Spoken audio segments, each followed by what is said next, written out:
အားလုံးပဲမင်္ဂလာပါအခုမှတော့ကျွန်တော်ရဲ့မိတ်ဆွေတွေကပေါ့တယောက်ကပေါ့ကြောက်ကတ်မှာကြောက်တယ်လို့ရှိရင်တောက်ဆင်းနေရပါလားမခွဲသိချင်ဘူးပေါ့နော်အဲ့မိကုန်းလေးကိုကျွန်တော်ဖြေပေးထားပါခင်ဗျအဲ့တော့ကျွန်တော်တို့ကြောက်ကတ်မှာကြောက်တယ်လို့ရှိရင်ကြောက်တယ်တဲ့နေရာလေးကိုပြန်ပြောမယ်ဆိုရင်စီလန်းချောင်းလို့ပဲပြောရမှာပေါ့နော်စီလန်းချောင်းကြောက်ကတ်မှာကြောက်တယ်တဲ့နေရာရှိရယ်တီးပို့ပြမှာကြောက်တယ်တဲ့နေရာရှိရယ်နောက်ကကြောက်ရှင်စီလန်းချောင်းမှာကြောက်တယ်တာရှိရယ်ပြီးလို့ရှိရင်ကျွန်တော်တို့စီးအိမ်မှာကြောက်တယ်တာရှိရယ်ပေါ့နော်အဲ့တော့အခုဒီပုံမှာပြထားတဲ့ဟာကျတော့ကျွန်တော်အပြင်ကနေအတန်လိုင်းနေပေါ့အထဲကကြောက်တွေကိုကျွန်တော်တို့ခြေတဲ့စနစ်ပေါ့နော်အဲ့တော့ကျွန်တော်ကြောက်တွေရဲ့ size တွေက2 mm ထက်ငယ်ရင်2 to 4 mm ထက်ငယ်တယ်ဆိုလို့ရှိရင်4 mm ထက်ငယ်တယ်ဆိုလို့ရှိရင်ဒါမှမဟုတ်4 to 7 mm ထက်ငယ်တယ်ဆိုလို့ရှိရင်ကျွန်တော်တို့ဘာလဲတော့80ရာခိုင်နှုန်းလောက်က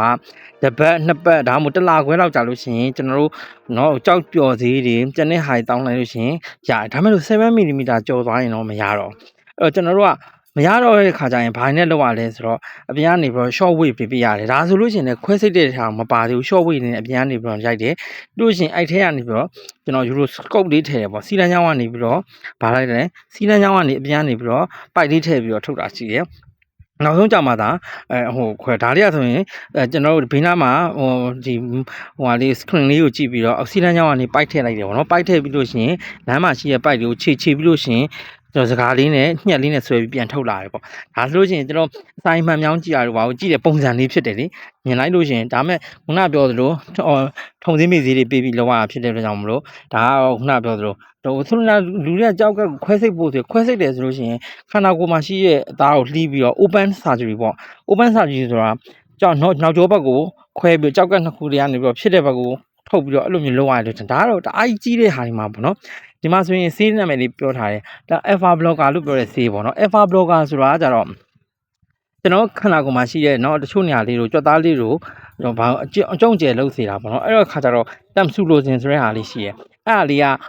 အတောက်လိုက်လို့ရှိရင်ခုနကျွန်တော်ပြောတဲ့4 mm အောက်ပိုင်းလောက်ဆိုလို့ရှိရင်သူကဘာဖြစ်လို့ဆိုတော့အဲ့ဆေးလေးကိုညတစ်လုံး 0.4 mm လောက်ကိုပုံမှန်တောက်သွားရင်ကြည်နိုင်တယ်ပေါ့ alpha adrenergic blocker လို့လည်းခေါ်တယ် alpha blocker လို့ခေါ်တယ် calcium channel blocker လို့လည်းခေါ်တယ်ဒါတွေကကြောက်ကပ်မှာရှိတဲ့ကြောက်တွေကိုအမှုန်လေးဖြစ်သွားစေတယ်ဒါမှမဟုတ်ပို့ပြီးတော့ကွဲပြီးတော့တိတိလေးဖြစ်ပြီးတော့သဘာဝအတိုင်းရှူးရှူးလေးကနေပြီးတော့ပါလာတာပေါ့နော်နောက်တစ်ခါကျတော့ယောက်ျားလေးမှာကျတော့စီအိတ်ရဲ့အပြင်မှာပေါ့စီအိမ်ရဲ့အပြင်မှာစီကျိတ်ရှိရယ်စီကျိတ်ကအခုမြင်တဲ့အတိုင်းပဲအပိုင်းလေး၃ပိုင်းရှိရယ်သူကလမ်းစုံလမ်းကွာမှာသူကဘာလေးဖြစ်နေအောင်ဆိုတော့လမ်းစုံလမ်းကွာမှာရှင်မီးပွိုင်လို့ပဲအဲ့နားလေးမှာ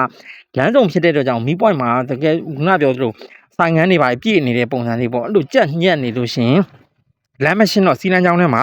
စီကကြောက်ကပမတော့အဲ့လိုပဲရှင်းပြရပေါ့အဲ့ကြောင့်မို့ကြောက်ကတ်မှာကြောက်တဲ့အတိုင်းခွဲစရာတော့မလိုပါဘူးသက်ဆိုင်ရာ site ပမာဏပေါ့နော်သူရဲ့အကြောက်တုံးလေးတွေကလုံးချောလေးလားအစွန်းအချူလေးအဆူးကြုံလေးတွေပါသလား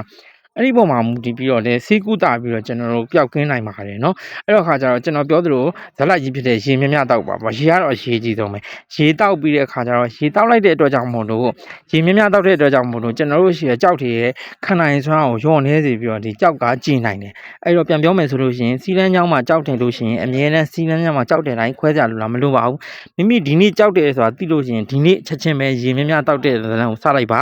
ရေမြမြတောက်ပါပြီးရင်ကြောက်တယ်နိုင်တဲ့အစားတောက်တွေကိုကျွန်တော်ပြောထားရှိပါတယ်ဒါမျိုးတွေကိုလည်းရှောင်ရှားပြီးတော့ကျမရေကိုလိုက်စားပြီးတော့နေမယ်ဆိုလို့ရှိရင်ဘာမှကြောက်စရာမရှိပါဘူးအားလုံးပဲကျေးဇူးတင်ပါတယ်